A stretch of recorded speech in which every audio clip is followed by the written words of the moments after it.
Hello everyone.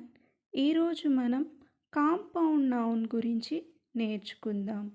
Compound noun రెండు లేదా అంతకంటే ఎక్కువ పదాలు కలిసి ఒకే నామవాచక పదంగా నౌన్ ఏర్పడితే వాటిని కాంపౌండ్ నౌన్స్ అంటారు.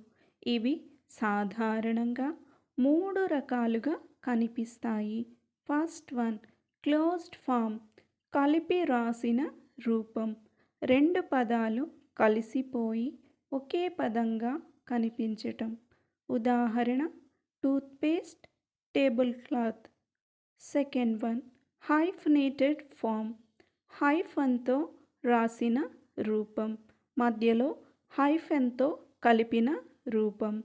ఉదాహరణ daughter in law, brother in law. Third one, open form, విడివిడిగా రాసిన రూపం. రెండు పదాలు వేరుగా ఉన్నా కలిపి ఒకే అర్థాన్ని ఇచ్చే విధంగా ఉంటాయి. ఉదాహరణ post office, bus stop.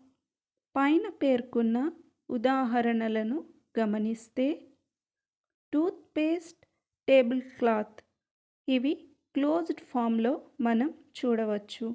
Daughter in లా హైఫనేటెడ్ ఫామ్లో చూడొచ్చు.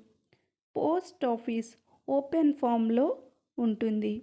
ఈ అన్ని పదాలు కలిపినప్పుడు ఒక ప్రత్యేకమైన అర్థాన్ని ఇస్తాయి.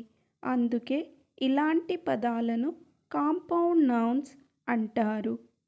Thank you all for watching this video.